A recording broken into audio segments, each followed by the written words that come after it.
Once upon a time, in the great Arkansas Kingdom, the world lived in peace and coexistence between the humans, the animals, the birds, even the cute little bunny rabbits.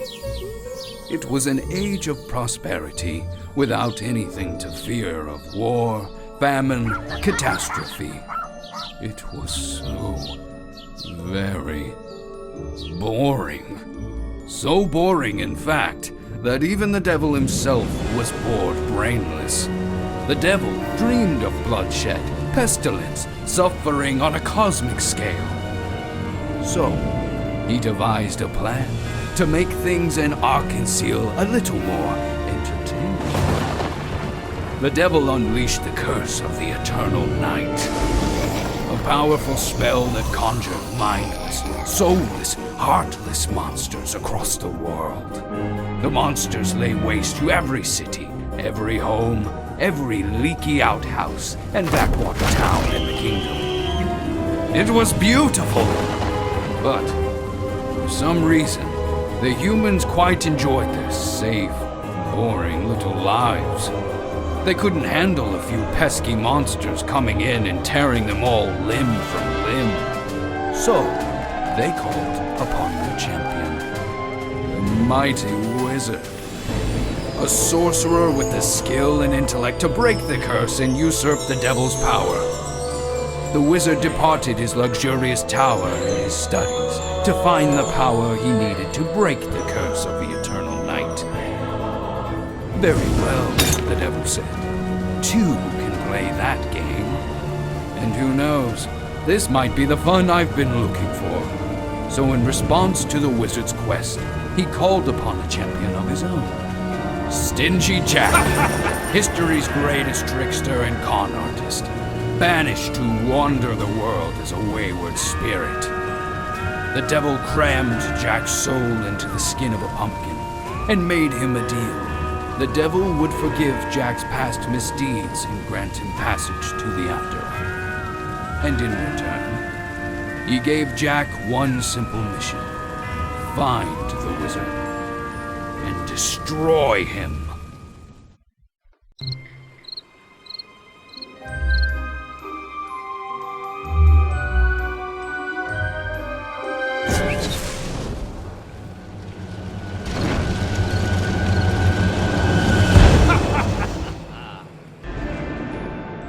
Great Jack, master of trickery, finally has had the tables turned on him. Upon reaching the tablet of the heart of the mountain, Jack bitterly discovers that he is too late. The clever, cold-hearted wizard, humanity's champion, now possesses a powerful amulet and is one step closer to usurping the devil's rule over the world and breaking the curse. But there is still hope for our harrowing heroes. Jack's epic duel with the wizard's indentured spirit catches the attention of a magical sword, who vows to teach him greater mastery of the deadly arts. Determined to close the gap between himself and the enemy, Jack and his companions rush from the mountain and follow the wizard's trail of magic into the wilderness. The great Jack, master of trickery, finally has had the tables turned on him. Upon reaching the tablet of the heart of the mountain, Jack bitterly discovers that he is too late.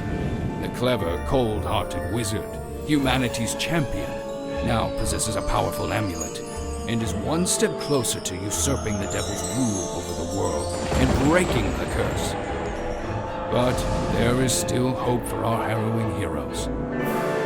Jack's epic duel with the wizard's indentured spirit catches the attention of a magical sword, who vows to teach him greater mastery of the deadly arts. Determined to close the gap between himself and the enemy, Jack and his companions rush from the mountain and follow the wizard's trail of magic into the wilderness.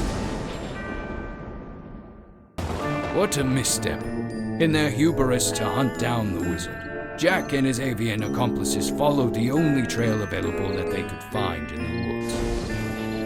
At the behest of a fawning merchant, Jack was sent on a wild goose chase in the hopes of meeting a powerful witch.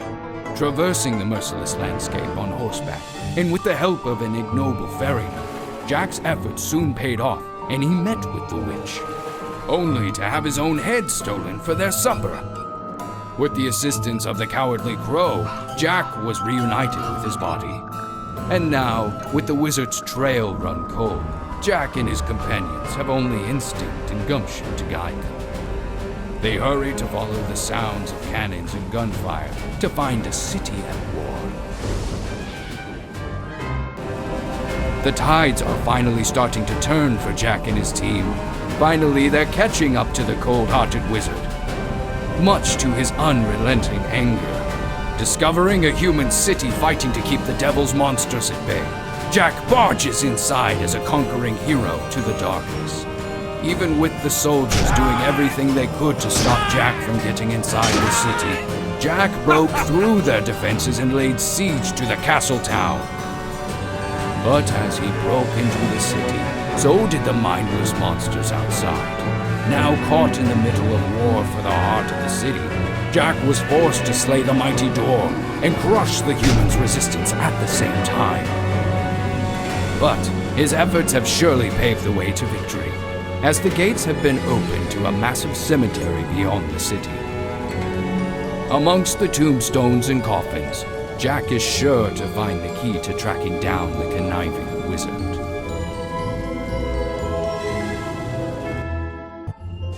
The final leg of the journey has begun. Inside the expansive cemetery, Jack delves deep into a demonic neighborhood that lies within, filled with monsters, gargoyles, and the spirit of the dead.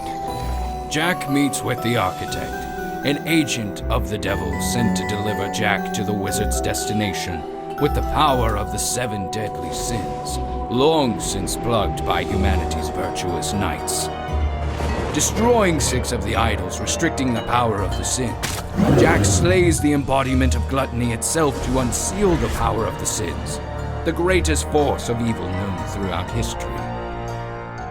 Using his great magic and the sin's power, the architect constructed a portal to the far, far north, where the wizard now attempts to unlock the secrets of the amulet to usurp the devil's power. Time is certainly running out for Jack and his companions. If they cannot traverse the harsh and bitter north, the wizard's final defenses against the darkness, then he will fail in his mission. Victory at last! Victory for the underworld! Victory for the devil! And victory for the great Jack and his friends. Even with the likes of monsters, humans, and Santa Claus himself standing between him and the wizard, Jack and his companions cut through their defenses and make their way to the heart of the north. The cold and bitter air does little to deter Jack from fulfilling his mission, as he finally reaches the final portal, where on the other side, the wizard has been trying and failing to unlock the amulet's power. Only releasing that Jack's pure human spirit is the final key to wielding the power of the amulet. The wizard confronts Jack in the flesh at last. As the legend predicted, the champion and the pariah join in their final battle of good versus evil. And evil triumphs. It's a long and arduous battle, and the wizard is powerful and cunning. Faced against Jack's greatness, cunning, and strength, the wizard falls at last. With his dying breath, he curses Jack and the world he inherits, just in time for Jack to steal the amulet and take its power for himself, empowering the humble soul inside a pumpkin like a god. Returning to the devil's good graces after so many centuries, Jack is free to roam the monster-infested earth and powerful enough to destroy it. All just another day in the life of the great Jack.